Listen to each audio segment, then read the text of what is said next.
രാവിലെ ആടിനെ കുളിപ്പിക്കാമെന്ന് വിചാരിച്ചു. 2 ദിവസം കൂടെ നല്ല തകർത്ത് മഴയാണ്. അന്നേരം വിചാരിച്ചു ആടിനെ കുളിപ്പിച്ചങ്ങ് കയറ്റി നിർത്താമെന്ന്. അങ്ങനെ ഞാനും മോനും കൂടെ രാവിലെ ആടിനെ കുളിപ്പിക്കുകയാണ്. അതെല്ലാം കഴിഞ്ഞ് അവരെല്ലാം കെട്ടി പിന്നെ എരുത്തിലോട്ട് കയറി എരുത്തിലൊക്കെ കഴുകി വൃത്തിയാക്കി. ഡെയിലി എരുത്തിലൊക്കെ കഴുകും. അങ്ങനെ പിന്നെ കോഴിക്കൂടും കഴുകി അതിൽ അഴുക്കൊക്കെ ആയിട്ട് കിടക്കുകയായിരുന്നു.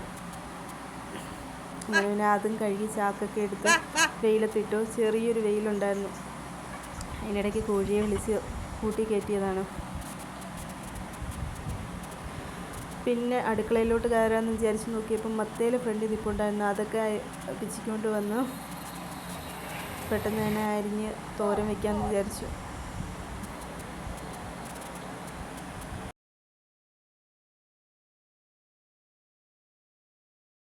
അങ്ങനെ ചോറൊക്കെ ഊറ്റി വെച്ചു.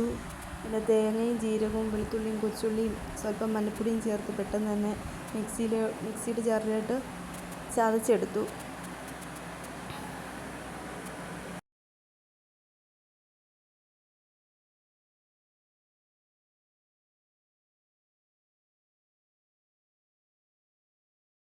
അങ്ങനെ മത്തയിലൊക്കെ അരിഞ്ഞതിലോട്ട് ഈ തേങ്ങ ചതച്ചതും കൂടെ ചേർത്ത് സ്വല്പം ഉപ്പും കൂടെ ചേർത്ത് ഇളക്കി വെച്ച്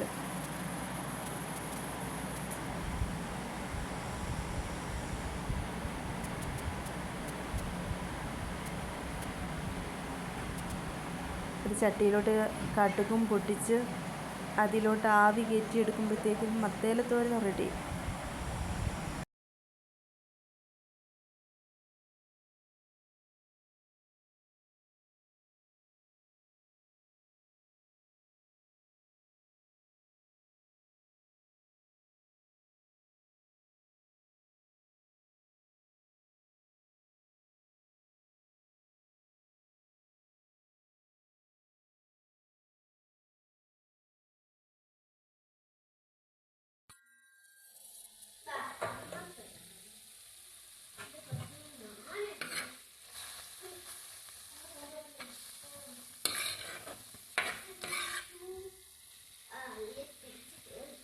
അങ്ങനെ ചെറിയൊരു പുളിങ്കറിയും കൂടെ ഉണ്ടാക്കാമെന്ന് വിചാരിച്ചു. ഇത് എളുപ്പമാണ്. കുറച്ച് പിഴുപുളി എടുത്ത് ഇച്ചിരി വെള്ളം ഒഴിച്ച് അത് ഞെവിടി പിഴിഞ്ഞ് എടുക്കാം. ചോറിൻ്റെ കൂട്ടത്തിൽ കഴിക്കാൻ വേറെ ഒരു കറിയും വേണ്ട, ഇത് മാത്രം മതി. അങ്ങനെ കുറച്ച് കൊച്ചുള്ളിയും 2 പച്ചമുളകും കൂടെ അരിഞ്ഞതും കൂടെ ഇതിലോട്ട് ചേർത്തെടുക്കാമേ.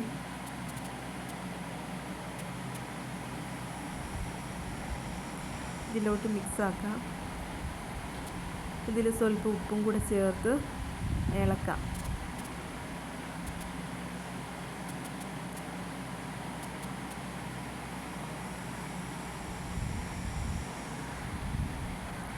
സ്വല്പം വെളിച്ചെണ്ണയും കൂടെ ഒഴിക്കാം. അങ്ങനെ മത്തേല തോരനും ചോറും നല്ല പുളിങ്കറിയും നല്ല സൂപ്പറായിരുന്നു. അപ്പോൾ ഇന്നത്തെ വിശേഷങ്ങളൊക്കെ ഇത്രയൊക്കെ തന്നെയുള്ളൂ. എല്ലാവരും ഒന്ന് നമ്മളെയും കൂടെ ഒന്ന് സപ്പോർട്ട് ചെയ്യണേ.